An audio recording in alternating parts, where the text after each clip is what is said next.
Kmart is launching a rent-to-own program. Customers without credit can take a product home right away, make bi-weekly payments, and then decide later whether to buy or return the item. Well, the catch is that Kmart is charging the equivalent of 100+% annual rate, and it's a move that is drawing criticism for hurting low-income consumers. Money Moves anchor Deirdre Bolton joins us now with more on that story. Also with us is Mark Elwood. He's the author of Bargain Fever, How to Shop in a Discounted World, which examines our culture's obsession with deals, discounts, and never paying full price. What's wrong with that? I think that's a good thing. Okay, Deirdre, tell us more about this rent-to-own program, which some are saying is not a good thing. Well, it depends for whom, Betty. As always, it's not a bad deal at all for the retailers, right? If you buy a TV and you end up paying $450 for a TV that costs $300, that's a good thing for the retailer, in this case, either Kmart or Sears. As far as the criticism, though, basically what's happening is that lower-end consumers are being targeted. These are basically layaway plans, Betty. So at the very least, consumers are paying 40% more for items than if they just purchased them outright. But for a lot of these people, they're living week to week. They just want that big screen TV. They want it in their home. So they are, in fact, willing to pay this premium, longer-term premium for the same object. As far as Sears and Kmart goes, though, it's a pretty good deal because these contracts often aren't met. That is to say, people sign up and they can't really compete the program.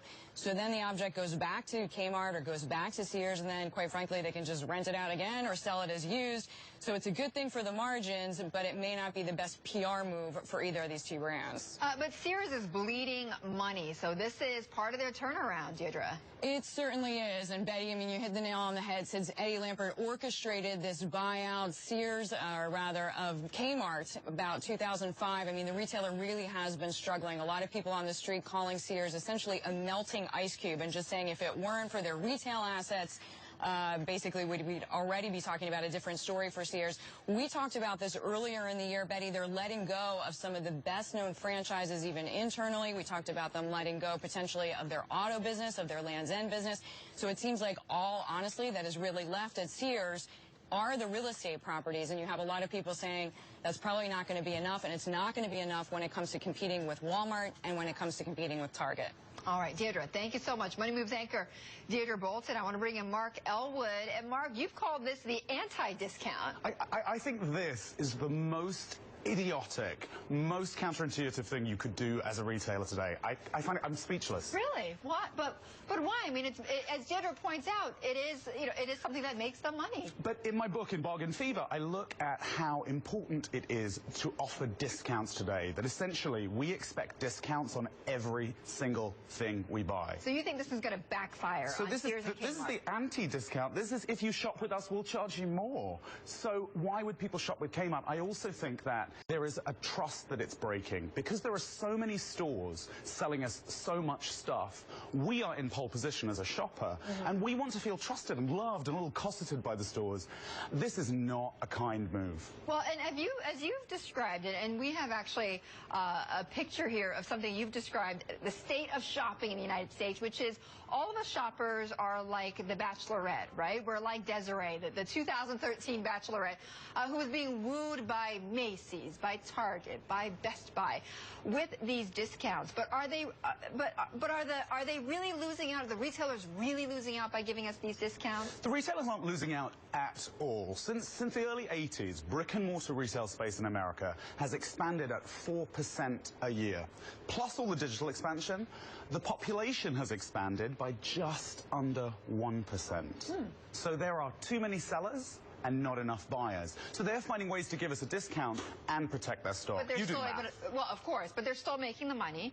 And what's interesting is that you can see this competition playing out on Black Friday, which now is less of a Black Friday, and as you've mentioned, a Gray Thursday. There's Gray Thursday. We don't call it, it's not Thanksgiving, it's Gray Thursday. Right. But it is interesting to look at how Black Friday is still a massive retail opportunity, but I think Cyber Monday is going to be more hit by Gray Thursday, because the retailers who are opening their brick and mortar stores on Thursday, people like Kmart and Macy's, they're doing one thing.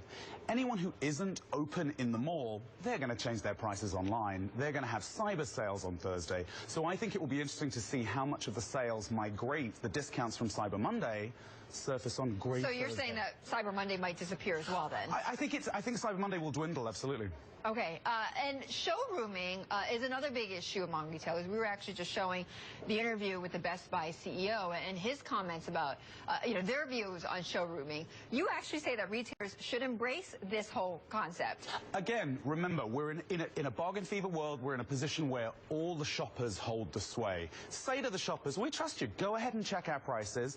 We think we're pretty good. If you beat the price, Target, Best Buy, they're offering price match this Christmas. So you can go online, stand in the store and say, look, it's cheaper here.